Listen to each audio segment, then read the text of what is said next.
नमस्कार। आज हम जानेंगे 16वें श्लोक का अर्थ। ध्यान योग का प्रकार और फल बतलाया गया।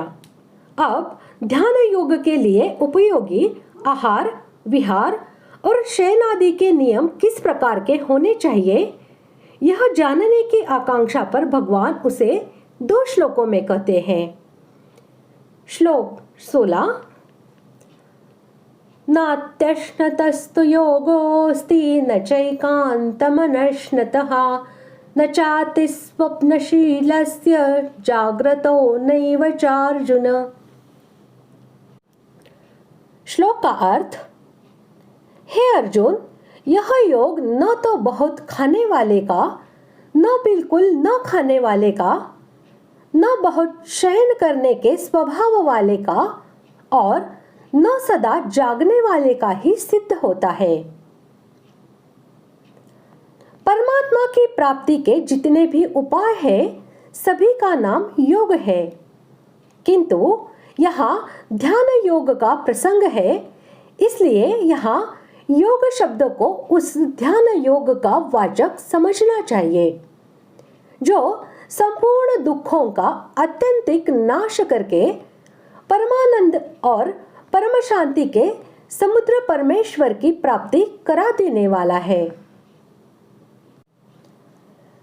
अधिक खाने वाले का योग सिद्ध नहीं होता, कारण कि अन्न अधिक खाने से अर्थात भूख के बिना खाने से अथवा भूख से अधिक खाने से प्यास ज्यादा लगती है, जिससे पानी ज्यादा पीना पड़ता है। ज्यादा अन्न खाने और पानी पीने से पेट भारी हो जाता है। पेट भारी होने से शरीर भी बोझिल मालूम देता है। शरीर में आलस्य छा जाता है। बार बार पेट याद आता है। कुछ भी काम करने का अथवा साधन, भजन, जप, ध्यान आदि करने का मन नहीं करता। न तो सुखपूर्वक बैठा जाता है और न सुखपूर्वक लेटा ही जाता है, तथा न चलने फिरने का ही मन करता है। अजीर्ण आदि होने से शरीर में रोग पैदा हो जाते हैं। इसलिए अधिक खाने वाले पुरुष का योग कैसे सिद्ध हो सकता है? नहीं हो सकता।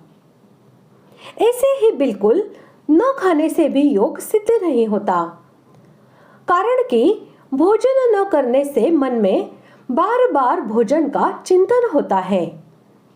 शरीर में शक्ति कम हो जाती है। मांस मज्जा आदि भी सूखते जाते हैं। शरीर शिथिल हो जाता है। चलना फिरना कठिन हो जाता है। लेटे रहने का मन करता है। जीना भारी हो जाता है। ऐसा होने पर न तो आसन पर ही स्थिर रूप से बैठा जा सकता है और न परमेश्वर के स्वरूप में मन ही लगाया जा सकता है। इस प्रकार ध्यान के साधन में विघ्न उपस्थित हो जाता है। इसलिए ध्यान योगी को न तो आवश्यकता से और पचाने की शक्ति से अधिक खाना ही चाहिए और न कोरा उपवास ही करना चाहिए।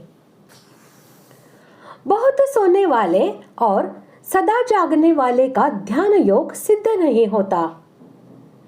उचित मात्रा में नींद ली जाए तो उससे थकावट दूर होकर शरीर में ताजगी आती है, परंतु वही नींद यदि आवश्यकता से अधिक ली जाए तो उससे तमोगुण बढ़ जाता है, जिससे अनवरत आलस्य घेरे रहता है और स्थिर होकर बैठने में कष्ट मालूम होता है। इसके अतिरिक्त अधिक सोने में मानव जीवन का अमूल्य समय तो नष्ट होता ही है। इसी प्रकार सदा जागते रहने से थकावट बनी रहती है, कभी ताजगी नहीं आती। शरीर, इंद्रिय और प्राण शिथिल हो जाते हैं। शरीर में कई प्रकार के रोग उत्पन्न हो जाते हैं और सब समय नींद तथा आलस्य सताया करते हैं। इस प्रकार बहुत सोना और सदा जागते रहना दोनों ही ध्यान योग के साधन में विघ्न कराने वाले होते हैं। इसलिए ध्यान योगी को शरीर स्वस्थ रहे और ध्यान योग के साधन में विघ्न उपस्थित न हो, इस उद्देश्य से अपने शरीर की स्थिति, प्रकृति, स्वास्थ्य और अवस्था का ख्याल रखते हुए न तो आवश्यकता से अधिक सोना ही चाहिए और न सदा जागते ही रहना चाहिए। इस प्रकार आज हमने 16वें श्लोक का अर्थ जान लिया है। अगले भाग में जानते हैं 17वें श्लोक का अर्थ। धन्यवाद।